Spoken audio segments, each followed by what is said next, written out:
அனைவருக்கும் வணக்கம். இது சாய் கவிச்சாரல். நான் GV. TNPSC, TRB Tamil eligibility test எழுதுகிற ஸ்டூடெண்ட்டுக்காக வீடியோ போட்டுட்ருக்கேன். இது வரைக்கும் 20 வீடியோ முடிஞ்சிருச்சு. இது 21வது வீடியோ. 10th தமிழ் புக் எடுத்து அதில் செய்யுள், உரைநடை, விரிவானம், இலக்கணம், மொழி பயிற்சின்னு தனித்தனியாக ஒவ்வொரு இயலுக்கும் 5 வீடியோ அப்படி போட்டாச்சு. இது 21வது வீடியோ. இப்போது இந்த வீடியோ நீங்கள் இதுக்கு முன்னாடி வீடியோலாம் பார்க்காம இருந்தால் நீங்கள் பாருங்கள், சப்ஸ்கிரைப் பண்ணுங்கள். அது பார்க்கும்போது உங்களுக்கு தொடர்ந்து படித்த மாதிரி இருக்கும் எல்லாத்தையுமே. இதை கேட்டுக்கிறது தான் முக்கியம் இல்லை. கேட்டது ஒரே ஒரு வினாடி கூட கவனம் சிதறல் இல்லாமல் முழுசாக அதை கேட்டால் உங்களுக்கு நல்லா படித்த மாதிரி ஃபீல் ஆகிடும். அதுக்கப்புறம் ஃப்ரீயாக இருக்கிறப்போ ஒரு முறை என்ன படித்தோம் அப்படின்றதையும் யோசித்து பார்க்கலாம். நீங்கள் கவனம் சிதையாமல் கேட்டுக்கினீங்கனாவே நீங்கள் நல்லா படித்த மாதிரி இருக்கும். ஏன்னா நானே திரும்பி திரும்பி 2-3 முறை இது வர மாதிரி தான் சொல்கிறேன். முதல்ல விலைக்கு சொல்லிவிட்டு அப்புறம் கொஸ்டின் ஆன்சரில் ஒரு முறை சொல்லும்போது உங்களுக்கு நல்லா படித்த மாதிரி ஆகிடும். இதெல்லாம் குறிப்பெடுக்கிறதுக்கு அரை நாளைக்கு மேலே ஒரு நாள் கிட்ட ஆகிடுது. எல்லாத்தையும் குறிப்பெடுத்து கரெக்டாக தேவையானது மட்டும் கொடுக்கறதுக்கு. உங்களுக்கு இது அரை மணி நேரத்துக்கு உள்ளே தான் இருக்கும் இந்த வீடியோ. அதனால் இதை பயன்படுத்திக்கோங்க. வாங்க வீடியோக்குள்ளே போகலாம். பாருங்கள், 4வது அறிவியல் தொழில்நுட்பத்தில் கற்கண்டுன்றது இலக்கணத்தை தான் குறிக்குது. இலக்கணத்தில் பொது இலக்கணம். பொது இலக்கணத்தில் என்னென்ன கொடுத்துக்கிறாங்கன்னா, இரு திணைகள். இரு திணை என்னென்னா உயர்திணை, அஃறிணை. உயர்திணைன்னு எதை சொல்லுவோன்னா, 6 அறிவு உடைய மக்கள் மற்ற உயிரினங்களையும் உயிரற்ற பொருள்களையும் அஃறிணை அப்படின்னு சொல்லுவோம். இது உங்களுக்கு ஏற்கனவே தெரிஞ்சிருக்கலாம். இருந்தாலும் எதையும் மிஸ் பண்ணாமல் சொல்லணுன்றதுக்காக நான் இதை சொல்லிடுறேன். அஃறிணையை பிரித்து எழுத சொன்னாங்கன்னா கூட அல் ப்ளஸ் திணைன்னு எழுதணும். அதாவது உயர்திணை அல்லாத திணை, அதுதான் அல் திணை, அதுதான் அஃறிணை.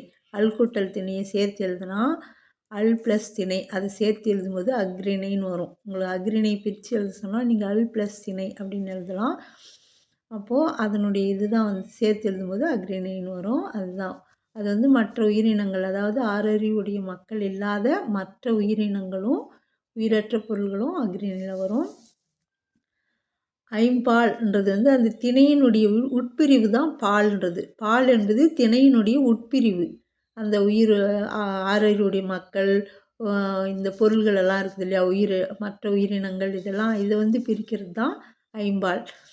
இப்போ பாருங்கள், பால்னால் பகுப்பு, பிரிவுன்னு அர்த்தம். இது கூட கேட்கலாம். பால் என்பது இலக்கணத்தில் பால் என்பது பகுப்பு அல்லது பிரிவுன்னு சொல்லலாம்.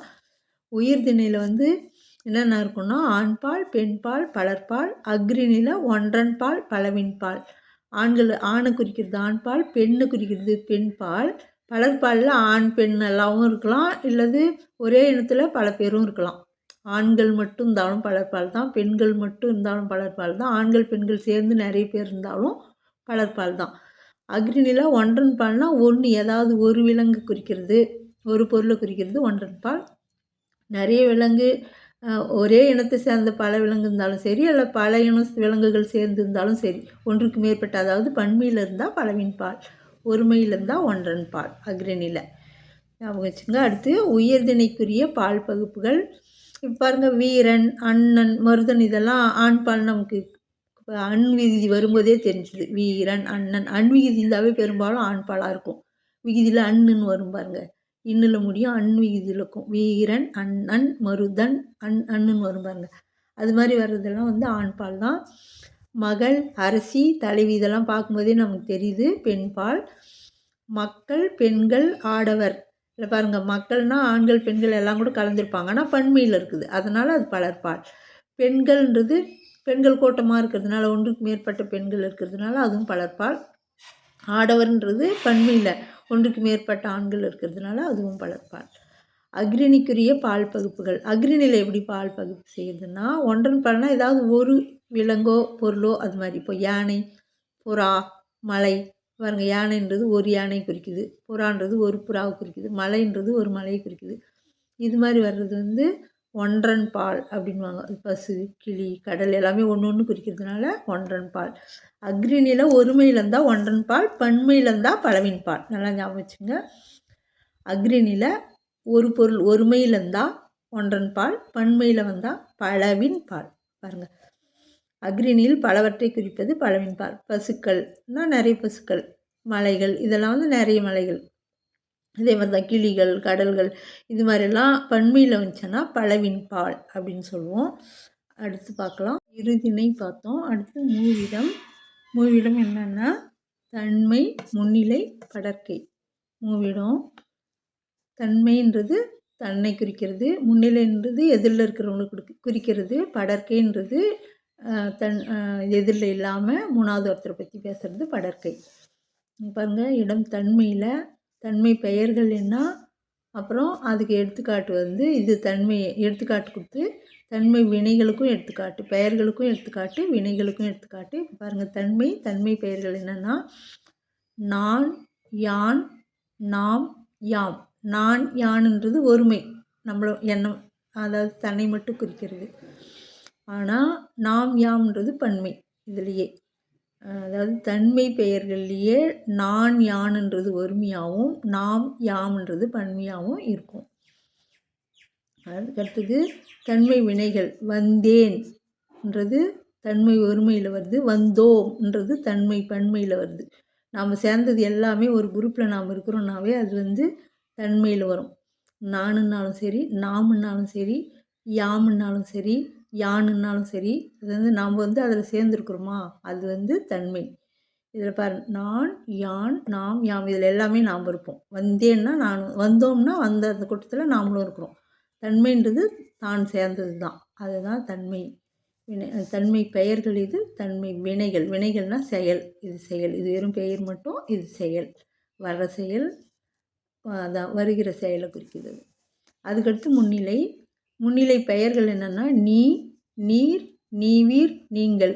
நீனாலும் நீர்னாலும் ஒருமையில் தான் வரும். அதாவது இது மரியாதை காரணமாக நீர்னு சொல்லுவாங்க, நீன்னு சொல்லாமல். இப்போ பெரிய அதிகாரி அது மாதிரினா நீன்னு சொல்ல முடியாது இல்லையா, நீர்னு சொல்லுவோம். அது மாதிரி இது ரெண்டும் ஒருமைக்கு.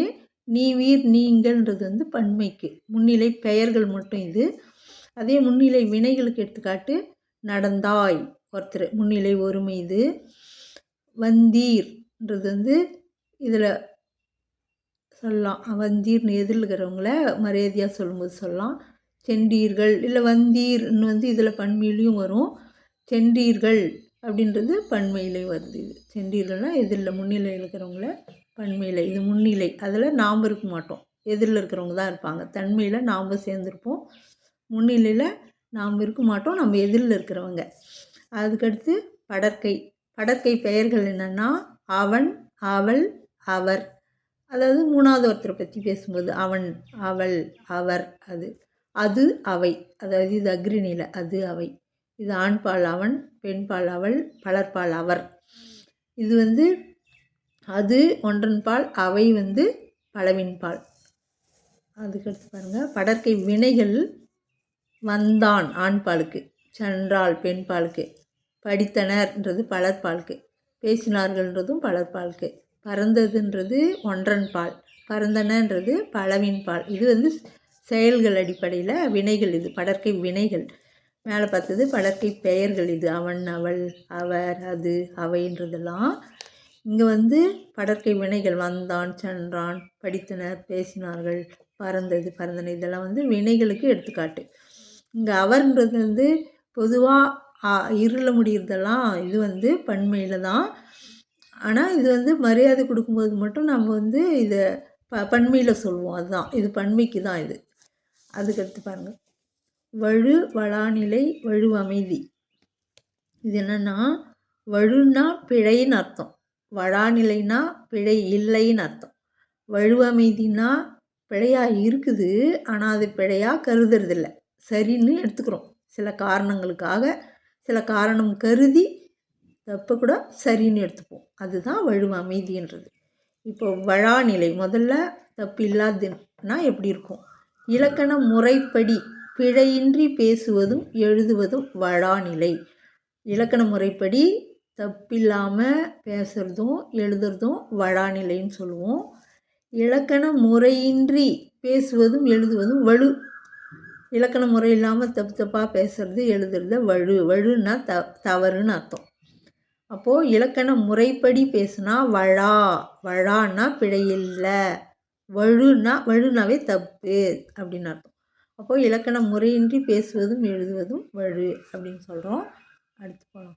பாருங்கள், அந்த வழு எத்தனை விதமாக நம்ம தப்பு பண்ணுறோம், எத்தனை வகையான வழு இருக்குது, அது தப்பில்லாமல் இருக்கும்போது எப்படி இருந்திருக்கும், நம்ம என்ன தப்பு பண்ணுறோம் அப்படின்றதுக்கான எடுத்துக்காட்டு பாரு. வழு இது. செழியன் வந்தது பார்க்கும்போதே உங்களுக்கு தெரியும். செழியன் வந்ததுன்றது வந்து இது உயர்திணை. ஆனால் அக்ரிணியில் வருது பாருங்கள். வந்தது அப்படின்னு வந்தான்ற ஆண்பால் வந்திருக்கணும். ஆனால் வந்ததுன்னு அக்ரிணை ஒருமையில் வருது பாருங்கள். இது அப்போ அது என்ன வழு? திணை வழு. பாருங்கள், அது கரெக்டாக அது வழாநிலையில் இருந்தால் எப்படி இருந்திருக்குன்னா செழியன் வந்தான்னு இருந்திருக்கும். செழியன் வந்தான்றது தான் செழியன் வந்ததுன்னு திணை வழுவாயிருக்குது. அதுக்கடுத்து கண்ணகி வந்தான். இது பார்த்தோன்னே உங்களுக்கு தெரியும். கண்ணகி வந்தான்றது பெண் பாலை வந்து ஆண் பாலில் முடிஞ்சிருக்குது. அதனால் அது பால் வலு. ஆனால் வழாநிலையில் எப்படி இருந்திருக்குன்னா கண்ணகி வந்தாள். இதுதான் வழாநிலை. இது வந்து வலு. அடுத்து பாருங்கள், இடத்துல எப்படி தப்பு பண்ணுவோம்னா நீ வந்தேன் பார்க்கும்போதே உங்களுக்கு தெரியும். நீ வந்தாயின்னு தான் சொல்லணும். எதிரில் இருக்கிறவங்கள பார்த்து நீ வந்தேன்னு சொல்ல முடியாது இல்லையா. நீ வந்தாயின்றது வழாநிலை. நீ வந்தேன்றது வந்து வழு. என்ன வழுனா இடவழு. அதாவது தன்மை முன்னிலை படர்க்கை மாற்றி மாற்றி சொன்னால் அது இடவழு. நீ வந்தான்றது சரியாக இருக்குது. இது வழாநிலை. அதுக்கடுத்து காலம் பாருங்கள். நேற்று வருவான். நாளை தான் வருவான்னு சொல்லணும். ஆனால் இது நேற்று வந்தான்னு தான் சொல்லணும். வருவான்னு கொடுத்ததுனால இது காலம் தப்பு பண்ணுறதுனால காலவழு. இது வந்து நேற்று வந்தான்றது வந்து வழாநிலை. தப்பு இல்லாமல் இருக்குது. அதுக்கடுத்து வினாவழு. ஒரு விரலை காட்டி பெரியதோ சிறியதோ என கேட்டார். ஒரே ஒரு விரலை காமிச்சு பெருசாக சின்னதானா எதை விட பெருசு எதை விட சின்னதுன்னு சொல்ல முடியும். அதனால் 2 விரலை காமிச்சு சொன்னால் தான் எது பெரியது எது சிறியதுன்னு சொல்ல முடியும். அதனால் இது கேள்வியே தப்பு. 2 பொருளை காட்டி தான் எது பெரியது எது சிறியதுன்னு சொல்லணும். ஒரு விரலை காட்டி பெரியது சிறியதுன்னா சுண்டு விரலையும் மோதிர விரலையும் கம்பேர் பண்ணும்போது நாங்கள் சுண்டு விரல் சிறியது, மோதிர விரல் வந்து பெரியதுன்னு சொல்லுவோம். அதே வந்து இந்த விரலை காமிச்சாங்கன்னு வச்சுக்கோங்க, மோதிர விரலையும் நடு விரலையும், அப்போ வந்து அந்த மோதிர விரலே சிறியதாகிடும், நடுவிரல் பெரியதாகிடும். அதனால் பொருளை காமிச்சு கேட்டால் தான் அது சரி. பொதுவாக கேட்டால் அது வந்து ஒரு பொருளை வச்சு கேட்டால் அது தவறு. அதனால் வினா வழு இது. இரு விரலை காட்டி எது பெரியது எது சிறியது என கேட்டார். அதுதான் வந்து வழாநிலை. சரியான நிலை அதுதான் வழா, தப்பில்லாத நிலை. அதுக்கடுத்து விடையில் பாருங்கள். கண்ணன் எங்கே இருக்கிறார் என்ற வினாவிற்கு கண்ணாடி பைக்குள் இருக்கிறது என்று விடை சொல்கிறது. கேள்விக்கும் பதிலுக்கும் சம்மந்தமே இல்லை. கேள்வின்னு கேட்டால் பதில் ஒன்று சொல்கிறது. இது மாதிரி வர்றது வந்து விடை வழு. விடை தப்பு. அது கரெக்டானா கண்ணன் வீட்டுக்குள்ளே இருக்கிறார் அல்லது கண்ணன் கடைக்குள்ளே இருக்கிறார், அவர் இருக்கிற இடத்த சரியாக சொல்லணும். அதுதான் வழாநிலை. அதுக்கடுத்து பாருங்கள் மரபு. மரபுனா காலங்காலமாக நம் முன்னோர்கள் எதை பயன்படுத்தினாங்களோ அதை பயன்படுத்துறது மரபுன்னு சொல்லுவோம்.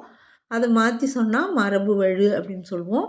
இப்போ பாருங்கள், தென்னை மரங்கள் உள்ள பகுதியை தென்னம் தோட்டம் என்று கூறுதல். இது வந்து மரபு வழு. ஏன்னா தென்னம் தோட்டம் நம்ம சொல்ல மாட்டோம், தென்னை தோப்புன்னு தான் சொல்லுவோம் இல்லையா, தென்னந்தோப்புன்னு. அப்போ தென்னை மரங்கள் உள்ள பகுதியை தென்னந்தோப்புன்னு சொல்கிறது வழாநிலை. இது தென்னம் தோட்டம்னு சொல்கிறது வந்து வழு. அப்போ எத்தனை விதமான வழு பார்த்தோம்? இப்போ 7 விதமான வழு பார்த்தோம். திணை வழு, பால்வழு, இடவழு, காலவழு, வினாவழு, விடைவழு, மரபு வழு. இது மாதிரி 7 வகையான வழுக்கள் இருக்குது. அது வழாநிலையில் எப்படி இருக்கும்னு பார்த்தோம். அடுத்து பார்க்கலாம். வழாநிலை வழுன்னா எப்படி இருக்கும்னு பார்த்தோம் இல்லையா. 7 வகையான வழு, அது வழாநிலையில் எப்படி இருக்கும்னு பார்த்தோம். இப்போ வழு அமைதின்னு ஒன்று இருக்குது. அது என்னன்னு பார்க்கலாம். இலக்கண முறைப்படி பிழையுடையது எனினும் இலக்கண ஆசிரியர்களால் ஏதேனும் ஒரு காரணம் கருதி பிழையன்று என ஏற்றுக்கொள்ளப்படுவது வழு அமைதி. அது இலக்கண முறைப்படி பார்த்தா தப்பாக தான் இருக்கும். ஆனால் இலக்கண ஆசிரியர்கள் ஏதோ ஒரு காரணத்துக்காக அதை சரின்னு ஏற்றுக்கிறது. அது மாதிரி இருக்குது தான் வழு அமைதி. வழுவை அமைதியாக ஏற்றுக்கோ. அது மாதிரி வழுவை ஏதோ ஒரு காரணத்துக்காக அமைதியாக ஏற்றுக்கிறோம். அது நான் ஞாபகத்துக்காக சொல்கிறேன். வழு அமைதின்னு பேர். சரியாக அதாவது இலக்கண முறைப்படி தவறாக இருந்தாலும் சில காரணம் கருதி சரியென ஏற்றுக்கொள்வது. இலக்கண ஆசிரியர்கள் அதை ஏற்றுக்கொள்வார்கள். அது வந்து வழு அமைதி. பாருங்கள், திணை வழு அமைதி. திணையில் என்ன வழு அமைதி எப்படி இருந்தால் வழு அமைதியாக நம்ம ஏற்றுக்கலாம்னா, என் அம்மை வந்தாள் என்று பசுவை அதாவது மாட்டை பார்த்து கூறுவது. மாட்டை பார்த்து என் அம்மா வந்துட்டா அப்படின்னு கொஞ்சுவாங்க சில பேர். அதே மாதிரி லட்சுமி வந்துட்டா, மாட்டு சொல்லுவாங்க இது லட்சுமி, எங்கள் வீட்டு லட்சுமி. இது மாதிரிலாம் சொல்கிறது வந்து ஏற்றுக்குவாங்க. திணை வழு அமைதியாக ஏற்றுப்பாங்க, தப்புன்னு சொல்ல மாட்டாங்க. ஏன்னா அவங்க ஓப்பின் காரணமாக அக்ரிணையை உயர்தனியாக சொல்கிறாங்களாம். ஓப்பு அவங்களுக்கு இருக்கிற அந்த ஒரு சந்தோஷத்தில் ஓப்பின் காரணமாக அக்ரிணையை உயிர்தனியாக கொள்ளப்பட்டது. அதனால் அந்த ஓப்பின் காரணமாக அதை வலுவ அமைதியாக ஏற்றுக்கிறாங்க. அது தப்புன்னு நம்ம இலக்கண பிழைன்னு சொல்ல வேண்டாம். அது வலுவ அமைதியாக ஏற்றுக்கிறோம். அதுக்கடுத்து பால் வலுவ அமைதி அப்படின்னு பாருங்கள். வாடா கண்ணா, வாடா ராசா என்று தன் மகளை பார்த்து அழைப்பது. வாடி கண்ணே அப்படின்றதுக்கு பதிலாக வாடா கண்ணா, வாடா ராசா அப்படின்னு சொல்கிறது. பொண்ணு பார்த்து பையன் மாதிரி. அதுவும் அவங்க ஒரு ஓப்பு, சந்தோஷமாக கூப்பிட்றது ஓப்பின் காரணமாக. அதனால் ஓப்பின் காரணமாக பெண்பால் ஆண்பாலாக கொல்லப்பட்டது. அதனால் அதுவும் வலுவ அமைதி. அதுக்கடுத்து இடவழுவ அமைதி. மாறன் என்பான் தன்னை பற்றி பிறரிடம் கூறும்போது இந்த மாறன் ஒரு நாளும் பொய் சொல்ல மாட்டான், பொய் கூற மாட்டான் என தன்மையினை படர்க்கை இடத்தில் கூறுவது. அவன்தான் ஆனால் சொல்ல மாட்டான் அப்படின்னு சொல்லிட்டு பொய் கூற மாட்டான் படர்க்கையில் சொல்கிறான். தன்னை பற்றி சொல்லும்போதே வேற ஒருத்தனை மூணாவது ஆள் சொல்கிற மாதிரி சொல்கிறான். இது இடம் தன்மை முன்னிலை படர்க்கை. இடம் வலுவு தான் இலக்கண முறைப்படினாலும் எதனால் இது ஏற்றுக்கிறாங்கன்னா உறுதித்தன்மை காரணமாக. அவன் பொய்யே சொல்ல மாட்டேன்னு உறுதியாக சொல்கிறான். அந்த உறுதியாக சொல்கிறதுனால உறுதித்தன்மை காரணமாக இடவழுவு அமைதியாக இதை ஏற்றுக்கிறோம். அடுத்தது பார்க்கலாம். அடுத்தது கால வழுவு அமைதி. குடியரசுத் தலைவர் நாளை தமிழகம் வருகிறார் அப்படின்னு சொல்லுவாங்க. நாளை வருவார்னு தானே சொல்லணும், ஆனால் வருகிறார்னு தான் நியூஸ் பேப்பரில் எல்லாத்தையுமே போடுவாங்க, நியூஸ்லேயும் சொல்லுவாங்க. அதை நம்ம வலுவ அமைதியாக எடுத்துக்கிறோம். ஏன்னா உறுதித்தன்மை காரணமாக அவர் கண்டிப்பாக நாளைக்கு வரப்போகிறார், வருகிறார் அப்படின்னு காரணமாக, உறுதித்தன்மை காரணமாக வருவார் என்ற எதிர்காலம் வருகிறார் என வலுவ அமைதியாக ஏற்றுக்கொள்ளப்பட்டது. அதுக்கடுத்து மரபு வலுவ அமைதி. மரபு கூட வலுவ அமைதியாக ஏற்றுக்கிறோம். என்னென்னா கத்தும் குயிலோசை சற்றே காதில் பட வேண்டும் என்று பாரதியார் பாடுகிறார். காதில் விழ வேண்டும்னு கொடுப்பாங்க. இப்போ புக்கில் என்ன காதில் பட வேண்டும்னு கொடுத்துருக்காங்க. சரி, ரெண்டும் ஒரே மீனிங் தான். இது பாருங்கள். கூவும் குயிலோசை என்பதே மரபு. கூவும் குயிலோசைன்றது தான் மரபு. குயில்னாவே கூவும் தான் சொல்லணும். அதுதான் வழி வழியாக நம் முன்னோர்கள் சொல்லியிருந்தது. ஆனால் அவர் எப்படி பாடுறாருனா கத்து குயிலோசை அப்படின்றாரு. அப்போது இது கவிதை என்பதால், கவிதைன்றதுனாலும் பாரதியாரின் சிறப்பு உயர்வு கருதியும் மரபு வலுவ அமைதி ஆயிற்று. கவிதைனாவே அதில் நம்ம எப்படி வேணால் பயன்படுத்தலாம். அதனால் இது மரபு வலுவ அமைதியாக ஏற்றுக்கிறோம். பாருங்கள், வினா விடைக்கு போயிடலாம். நம்ம திணையின் வகைகள் உயர்திணை அக்ரிணை 2 வகை. அது ஆப்ஷனில் எப்படி வேணால் உங்களுக்கு கொடுக்கலாம். திணை இதாகவும் கொடுக்கலாம், அல்லது வகை எத்தனை 2 வகைன்னு கொடுக்கலாம். அதுக்கேற்ற மாதிரி நீங்கள் தெரிஞ்சு வச்சிங்கன்னா அதுக்கேற்ற மாதிரி எப்பவுமே கேள்விக்கு ஏற்ற மாதிரி பதில் நம்ம கேள்வி கேட்கும்போதே தெரியணும். அது ஆப்ஷனில் தேடணும். ஆப்ஷனை பார்த்து பதிலை நம்ம செலக்ட் பண்ணவே கூடாது. நமக்கு ஆன்சர் தெரியணும், அதை நம்ம தேடணும். இதுக்கு 2 விதமாக இப்படி கொடுக்கலாம். திணையின் வகைகள் 2 வகைன்னு கொடுக்கலாம், அல்லது உயர்திணை அக்ரிணைன்னு கொடுக்கலாம். இதில் ஏதாவது ஒன்று தான் கொடுப்பாங்க. எப்படியும் அது எது கொடுக்குறாங்களோ அதை எழுதிக்காங்க. அடுத்தது 2வது கேள்வி. உயர்திணை என்பது 6 அறிவுடைய மக்கள். அக்ரிணை என்பது மனிதனை தவிர மற்ற உயிரினங்களும் உயிரற்ற பொருள்களும். ஐம்பால் என்பது திணையின் உட்பிரிவுகள். பால் பகுப்பு எத்தனை வகைப்படும்னா 5. ஐம்பாலின் வகைகள் ஆண்பால், பெண்பால், பலர்பால், ஒன்றன்பால், பலவின்பால். இது தெரிஞ்சுக்குங்க. எப்படி கேள்வி கேட்குறாங்களோ அதுக்கு தகுந்த மாதிரி நீங்கள் மாற்றி எழுதிக்கோங்க. உயர்திணையின் பிரிவுகள் ஆண்பால், பெண்பால், பலர்பால். அடுத்த கேள்வி 8வது கேள்வி. அக்ரிணையின் பிரிவுகள் ஒன்றன் கீழ்கண்டவற்றுள் அக்ரிணையின் பிரிவுகள் யாவை அப்படி வரும். நான் சுருக்கமாக அப்படியே புரிஞ்சுக்கிறதுக்காக இப்படி கொடுத்துருக்குறேன். அக்ரிணையின் பிரிவுகள் ஒன்றன்பால், பலவின்பால். ஒருமை குறிக்கிறது ஒன்றன்பால், பன்மையை குறிக்கிறது பலவின்பால். அடுத்து 9வது கொஸ்டின் பாருங்கள். வீரன், நன்னன், மருதன் போன்றவற்றின் பால் வகை ஆண்பால். இதுதான் இல்லை முன்ன கொடுத்ததே மறுபடியும் கொடுக்குறாரு மனசில் பதியணுன்றதுக்காக. அன்விகிதி வர்றது எல்லாமே சோரன் வேறு ஏதாவது கூட அன்விகிதியில் வருது. ஆண்கள்னால் உங்களுக்கு தெரியும் எப்படி வரும்ன்ட்டு பேர் அது மாதிரி வர்றதெல்லாம் ஆண்பாலில் வரும். மகள், அரசி, தலைவி, தாய், இது மாதிரிலாம் வந்துச்சுன்னா இதெல்லாம் பெண்பால். மக்கள் இதில் ஆண் பெண் எல்லாமே கலந்துப்பாங்க. ஆனால் பன்மைக்காக தான் இது பலர்பால். மக்கள், பெண்கள், ஆடவர் கூட்டமாக இருந்தாலும் சரி, பெண்கள் கூட்டமாக இருந்தாலும் சரி, ஆடவர் பெண்கள் எல்லாம் கலந்த கூட்டமாக இருந்தாலும் சரி, இப்படி வர்றது பலர்பால். அக்ரிணையில் ஒன்றினை குறிப்பது ஒன்றன்பால். அக்ரிணை பொருளில் மக்களை விட்டுட்டு மீதி பொருள்களில் ஏதாவது ஒரு பொருளை குறிச்சிச்சுன்னா ஒரு விலங்கோ ஒரு பொருளோ அது மாதிரி வர்றது ஒன்றன்பால். அக்ரிணியில் பலவற்றை குறிப்பது பலவின்பால். யானை, புறா, மயில் போன்ற ஒன்றினை குறிப்பது ஒருமைகளை குறிப்பது. இது மாதிரி ஒருமை, யானைன்றது ஒருமை, புறா கமா போட்டுக்கிறதுனால வேறு வேறையாக நீங்கள் எடுத்துக்கணும். இது ஒன்றன்பால். யானைகள், புறாக்கள், மலைகள் இது மாதிரி வர்றது அக்ரிணியில், பன்மையில் வர்றது பலவின்பால். இடம் எத்தனை வகைப்படும்? அவை அவை. இடம் வந்து 3 வகைப்படும். எப்பவுமே இலக்கணத்தில் இடம்னா 3: தன்மை, முன்னிலை, படர்க்கை. தன்மைனா நாம் அதில் அந்த குரூப்பில் இருப்போம், தனியாவோ அல்லது கூட்டத்திலையோ, அது தன்மை. நம்ம இல்லாத எதிரில் இருக்கிறவங்கெல்லாம் முன்னிலை, நாமளும் இல்லை எதிரில் இருக்கிறவங்களும் இல்லை, 3வது ஒருத்தர் வந்து படர்க்கை. தன்மை பெயர்களுக்கு எடுத்துக்காட்டு நான், யான். இது ரெண்டும் ஒருமை. நாம், யாம் இது தன்மை ஒருமை, இது தன்மை பன்மையில் வரும். இது எல்லாமே தன்மை பெயர்களுக்கு எடுத்துக்காட்டு தான்.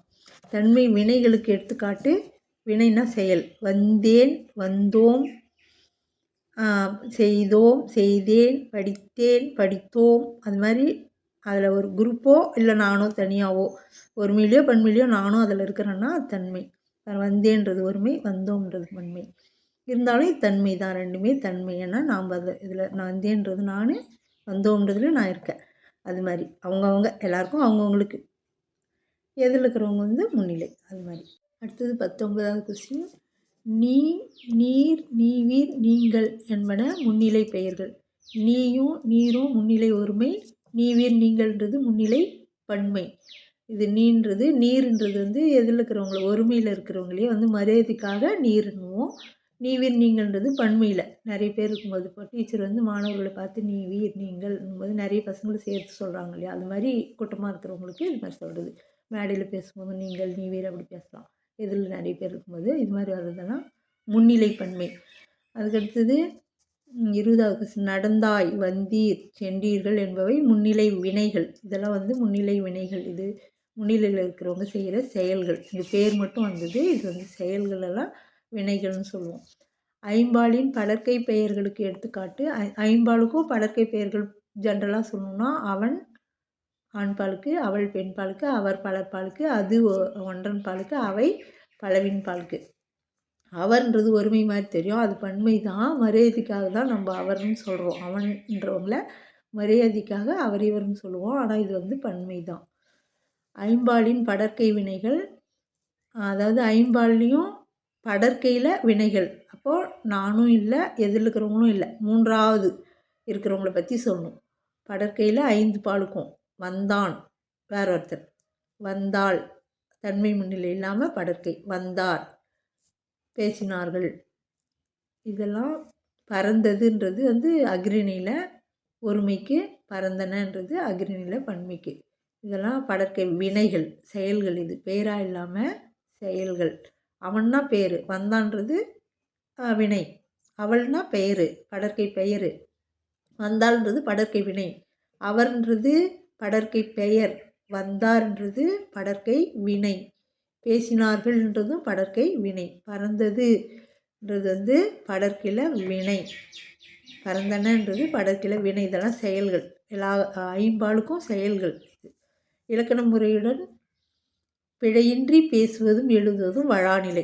இலக்கண முறைப்படி, இலக்கண முறையுடன்னாலும் முறைப்படினாலும் பிழையின்றி பேசுவதும் எழுதுவதும் வழாநிலை. இலக்கண முறையின்றி பேசுவதும் எழுதுவதும் வழு. இலக்கண முறை இல்லாமல் பேசுகிறதும் எழுதுறதும் வழு. வழுன்னா பிழை. வழுவின் வகைகள் 7. எத்தனை வகையாக நம்ம தப்பு பண்ணுறோன்னா 7 வகையாக தப்பு பண்ணுறோம். எந்தெந்த இடத்துலையோ அதுக்கு தகுந்த மாதிரி 7 வகையாக நம்ம பிழை பண்ணுறோம். அதுதான் வழுவின் வகை 7. அதுக்கடுத்தது 26வது கொஸ்டின்.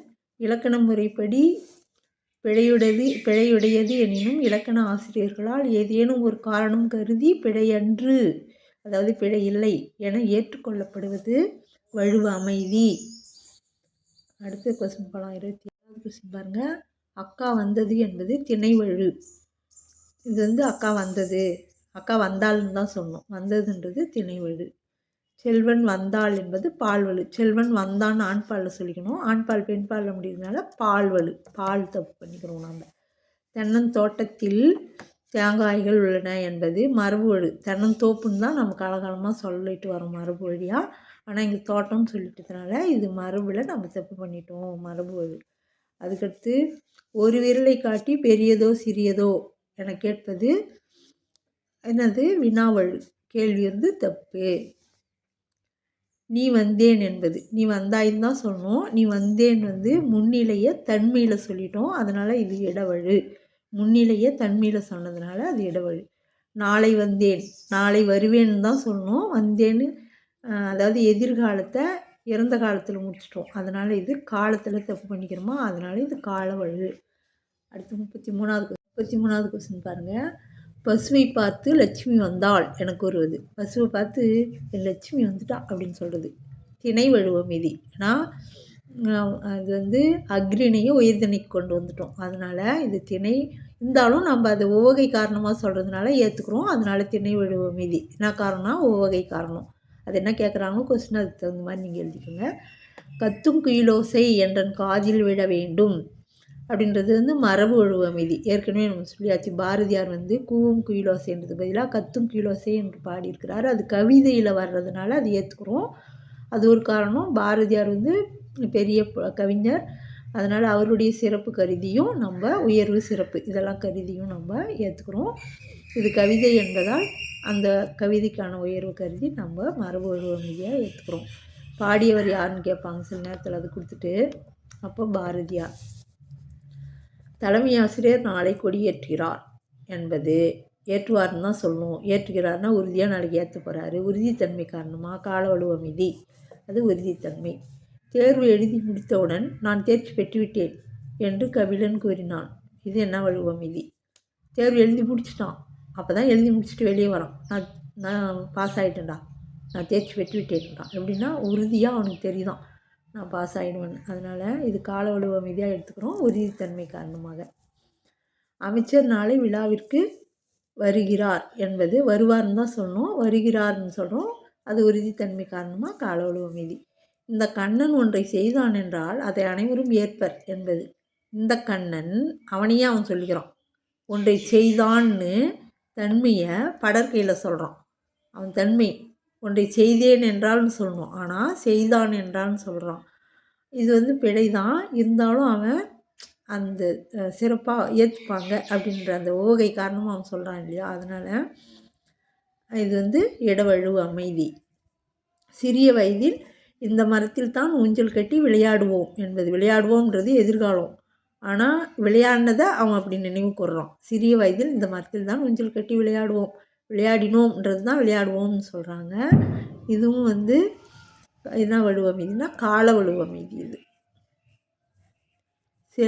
செல்வன் இளங்கோவன் இந்த சிறு வயதிலேயே விளையாட்டுத்துறையில் சாதனை புரிந்திருக்கிறார் அப்படின்னு சொல்கிறாங்க. செல்வன்னா சின்ன பையன்தான். செல்வன் இளங்கோவன் இந்த சிறு வயதிலே சின்ன பையன் இருந்தாலும் இங்கே என்ன சொல்கிறோம், நம்ம புரிந்திருக்கிறார்னு பன்மையில் சொல்கிறோம் மரியாதை கொடுத்து. அதனால் இது அமைதியாக ஏற்றுக்கிறோம். அவன் வந்து அந்த சாதனை புரிஞ்சதுனால அவருக்கு மரியாதை கொடுத்து புரிஞ்சிருக்கிறான்னு சொல்கிறோம். அதனால் இது பால் வழுவ மீதி. அடுத்த கொஸ்டின் போகலாம். 1வது கொஸ்டின் பாருங்கள்.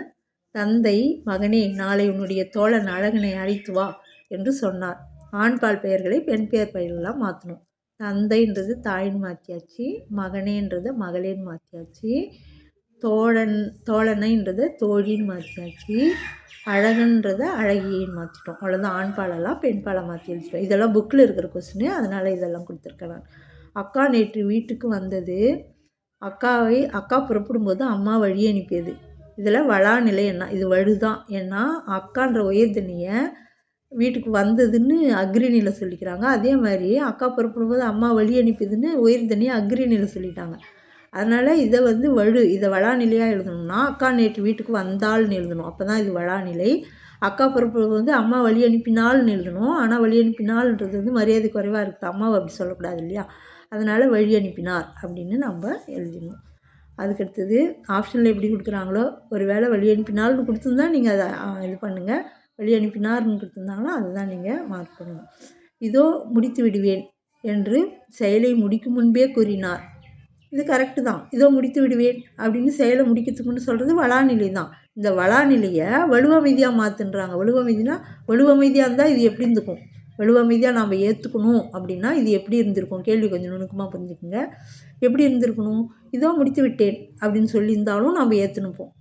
அதாவது எதிர்காலத்துக்கு பதிலாக இறந்த காலத்தில் முடித்து விட்டேன்னா விரைவு காரணமாக. இப்போ இன்னொரு உதாரணம் சொல்கிறேன் பாருங்க, அப்போ புரியும். அந்த பசங்கள்லாம் வந்து ஃப்ரெண்ட்ஸை கூட்டின்னு போகிறதுக்கு வீட்டுக்கு வருவாங்களா, டே வாடா ஸ்கூலுக்கு நேரம் ஆகிடுச்சின்னு கூப்பிடுவான். உள்ளேருந்துட்டே அவன் இதோ வந்துட்டேன்னுவான். இன்னும் வரவே இல்லை வெளியே, ஆனால் இதோ வந்துட்டேன்னுவான். அதை நம்ம வலுவமைதியாக எடுத்துப்போம். விரைவு காரணமாக. அதே மாதிரி தான் இதுவும். இதை முடித்து விடுவேன்றத வலுவமைதியாக இருந்தால் எப்படி இருந்திருக்கும்ன்றது தான் அந்த கொஸ்டின். இதை முடித்து விட்டேன் அப்படின்னு இருந்திருக்கும். அப்படி இருந்தாலும் நம்ம இதை வலுவமைதியாக எடுத்துகிட்ருப்போம். இது வளாநிலை தான். வலுவமைதியாக இருந்தால் இப்படி இருந்திருக்கும், அவ்வளோதான். அவன் உன்னிடம் என்னிடமும் செய்தியை இன்னும் கூறவில்லை. இதில் என்ன பண்ணணுமா, படர்க்கையை முன்னிலையாக மாற்றணுமா, முன்னிலையை தன்மையாக மாற்றணுமா, தன்மையை படர்க்கையாக மாற்றணுமா. இப்போ அவன்ன்றது வந்து படர்க்கை, படர்க்கையை முன்னிலையாக மாற்றணும்னா நீன்னு மாற்றணும். உன்னிடம்ன்றது முன்னிலை, முன்னிலையை தன்மையாக மாற்றினா என்னிடம்னு மாற்றணும். என்னிடம்ன்றது தன்மை, தன்மையை முன்னிலை மாற்றணும்னா அவனிடம் மாற்றணும். அப்போது அவன் வந்து நீயாகவும், உன்னிடமும்ன்றதை என்னிடமும், என்னிடம்ன்றது அவனிடமும், நீ என்னிடம், நீ அவன் உன்னிடமும் என்னிடமும்ன்றத நீ என்னிடமும் அவனிடமும் மாற்றணும். இந்த செய்தியை இன்னும் கூறவில்லை அப்படி மாற்றி எழுத சொல்கிறாங்க. எப்படியெல்லாம் புரியுதான்றதுக்காக இப்படியெல்லாம் குழப்பி கேட்பாங்க. நீங்கள் கொஞ்சம் தெளிவாக இருக்கணும். திரும்பி இது கேட்டிங்கன்னா உங்களுக்கு தெளிவாகிடும். 45வது கொஸ்டின், வலுவமைதிகளை அடையாளம் காண்க. லட்சுமி கூப்பிடுகிறாள் அப்படின்னு சொல்லிட்டு பசுவை பார்த்து சொல்கிறது. லட்சுமி கூப்பிடுகிறாள் அப்படின்னு. இது வந்து திணை வலுவமைதி. லட்சுமின்றது பசு வந்து இது அக்ரிணை, உயிர்திணையில் ஓகை காரணமாக சொல்கிறதுனால இதை வலுவமைதியாக எடுத்துக்கணும். திணை வலுவமைதி. என்ன வலுவமைதின்னு கேட்குறாங்க. இதோ சென்று விட்டேன், இதோ செல்வேன்னு தான் சொல்லணும். சென்று விட்டேன் அப்படின்னு சொன்னோம் இல்லையா, அது மாதிரி இது கால வலுவமைதி. கன்றுக்குட்டியை பார்த்து என்னடா விளையாட வேண்டுமா அப்படின்னு கேட்குறது. கன்றுக்குட்டியே வந்து அக்ரிணை, என்னடா அப்படின்னு உயிர்திணையில் சொல்கிறோம் இல்லையா, அதனால் இது திணை வலுவமைதி. நீயும் இவனும் விளையாடுங்கள். இவனுன்றது கன்றுக்குட்டியை, இது வந்து அவங்க பொண்ணு பார்த்து சொல்கிற மாதிரி இருக்கும். அந்த பேராகிராஃப் கொடுத்துருப்பாங்க புக்கில். அதில் நீயும் இவனும் விளையாடுங்கள், இவனுன்றது கன்றுக்குட்டி. அப்போ இது வந்து அக்ரிணை உயிர்திணையில் சொல்கிறோம். இருந்தாலும் அது திணை வலுவமைதியாக எடுத்துக்கிறோம், ஓகை காரணமாக சொல்கிறதுனால. அதுக்கு அடுத்த கொஸ்டின் போகலாம். இன்னும் 5 கொஸ்டின் தான் இருக்குது. 50 கொஸ்டின் மொத்தம். இன்னும் 5 கொஸ்டின் இருக்குது, முடிச்சிடுறேன். 46வது கொஸ்டின். இதுவும் புக்கில் இருக்கிற கொஸ்டின் தான். இது எப்படி வேணாலும் கொண்டு வருவாங்க, நீங்கள் செய்தியை தெரிஞ்சுக்கணும். அதுக்காக தான். வருகிற கோடை விடுமுறையில் காற்றாலை மின் உற்பத்தியை காண்பதற்கு ஆரல்வாய் மொழிக்கு செல்கிறேன். வர கோடை விடுமுறையில் காற்றாலை மின் உற்பத்தியில் நேரில் பார்க்கறதுக்காக ஆரல்வாய் மொழிக்கு செல்கிறேன். இது ஒரு தொடர். இத்தொடர் வந்து கால வலுவமைதிக்கு எடுத்துக்காட்டாக அமைவது எவ்வாறு. இதை கால வலுவமைதியாக எடுத்துக்கிறாங்க. ஏன்னா செல்வேன்னு தான் சொல்லணும், ஆனால் செல்கிறேன்னு வந்துச்சு. இது எப்படி நம்ம கால வலுவமைதியாக எடுத்துக்கிறோம்னா, செல்வேன் என்பது உறுதித்தன்மை காரணமாக செல்கிறேன் என வந்ததால் இது கால வலுவமைதி ஆயிற்று. செல்வேன்றது வந்து உறுதியாக நான் போகிறேன் அப்படின்றதுனால உறுதித்தன்மை காரணமாக செல்கிறேன் என வந்ததால் இது கால வலுவமைதி ஆயிற்று. செல்வேன்றதை செல்கிறேன்னு சொன்னாலும் உறுதித்தன்மை காரணமாக இது கால வலுவமைதி ஆயிடுச்சு. சீசர் எப்போதும் என் பேச்சை கேட்பான். சீசர்ன்றது நாயை குறிக்குது. புதியவர்களை பார்த்து கத்துவானை தவிர கடிக்க மாட்டான் என்று இளமாறன் தன்னுடைய வளர்ப்பு நாயை பற்றி பெருமையாக கூறினார். இதில் உள்ள திணை வலுவமைதிகளை திருத்தி எழுது. இதெல்லாம் வலுவமைதி தான், வலு கிடையாது. இருந்தாலும் வலு இல்லாமல் வளாநிலையாக இருந்தால் எப்படி இருந்துக்கும் அப்படின்றது. திணை வலு என்னன்னா கேட்பான், அக்ரிணை தான் நாய், அதை கேட்பான் உயர்திணையில் சொல்லிட்டோம், அது வலு. அதை என்னன்னு எழுதியிருக்கணும், திருத்தி எழுதணும்னா கேட்கும்னு எழுதியிருக்கணும் நாயை. கத்துவானே அப்படின்றத குறைக்குமேன்னு எழுதணும், இல்லை கத்துமேன்னு கூட எழுதியிருந்துக்கலாம். அவங்க கத்துமேன்னு சில இதில் கொடுத்துருக்காங்க, ஆனால் கரெக்டாக சொல்லணுன்னா குறைக்குமே அப்படின்னு சொல்லணும். உங்களுக்கு ஆப்ஷனில் எப்படி கொடுப்பாங்களோ குறைக்குமேன்னாலும் சரி தான், கத்துமேன்னு கொடுத்தாலும் எழுதிடுங்க. கடிக்க மாட்டான்ன்றது கடிக்காது, இதெல்லாம் தான் கரெக்டு. இதெல்லாம் வலுவமைதியாக நம்ம எடுத்துக்கிறோம். திணை வலுவாக இருக்குது, திணை வலுவமைதியாக இருக்குது. அது வந்து நம்ம வலுவமைதியாக எடுத்துன்னு இருக்கிறோம். இது திணை வலுவமைதியாக எடுத்துகிட்ருக்கோம். அதை திருத்தும் போது இப்படி வரும். அதுக்கடுத்து குலசேகர ஆழ்வார். அடுத்த கொஸ்டின் 48வது. வித்துவக்கோட்டம்மா என்று ஆண் தெய்வத்தை அழைத்து பாடுகிறார். இதுவும் புக்கு கொஸ்டின் தான், புக் பேக்கில் இருக்கிறது. பூனையார் பால் சோற்றை கண்டதும் வருகிறார். இத்தொடரில் இடம்பெற்றுள்ள வலுவமைதி முறையேனா ஃபஸ்ட்டு எழுதணும், செகண்ட் எழுதணும். 2 ஆன்சர் வர்றதுனால இப்படி கொடுத்துருக்காங்க. இது வித்துவக்கோட்டம்மா ஆண் தெய்வத்தை பெண்ணாக சொல்கிறது வந்து பால் வலுவமைதி. நம்ம அதை எடுத்துக்கிறோம் வலுவமைதியாக. பூனையார்னு வந்து அக்ரிணியை உயர்தனியாக சொல்கிறதுனால திணை வலுவமைதி. அதுதான் இது ரெண்டுத்துக்கும், பால் வலுவமைதி, திணை வலுவமைதி. அதுதான் அதுக்கு ஆன்சர். அதுக்கடுத்தது 49வது கொஸ்டின். பட்டுக்கோட்டைக்கு வழியாது என்ற வினாவிற்கு கொட்டைப்பாக்கு கிலோ 50 ரூபாய் என்று பதிலளிப்பது. உங்களுக்கு கரெக்டாக தெரிஞ்சிட்ருக்கோம், ஏன்னா 2-3 முறை இதை பற்றி சொல்லிட்டோம் இல்லையா. பட்டுக்கோட்டைக்கு வழியாதுன்னு தான் கேள்வி கேட்குறாங்க, ஆனால் விட என்ன, கொட்டைப்பாக்கு 50 ரூபாய் கிலோன்றார் கடைக்காரவர். அதனால் அவருக்கு விற்கிறது நினைப்பாகவே இருக்கிறார் போல். அப்போது இது வந்து விடைவழு. கேள்வி கரெக்டாக தான் கேட்குறாங்க, விடை தப்பாக சொல்கிறாரு, அதனால் இது விடைவழு. அதுக்கடுத்து இரு பொருட்களை காட்டி எது பெரியது எது சிறியது என கேட்பது. 2 பொருளை காமிச்சு கேட்குறாங்க. அப்போ அது வந்து வழுன்னு நம்ம சொல்ல முடியாது இல்லையா, வழாநிலை. அதனால் இது வந்து வழாநிலைன்னு இதுக்கு ஆன்சர் எழுதணும். இப்போ 50 கொஸ்டின் முடிஞ்சிச்சு. இது வந்து உங்களுக்கு பயனுள்ளதாக இருந்தது அப்படின்னு நினச்சா, மேலும் என்னை உற்சாகப்படுத்தி அடுத்தடுத்து வீடியோ போடணுன்னு நினச்சிங்கன்னா சப்ஸ்கிரைப் பண்ணுங்கள். தேங்க்யூ.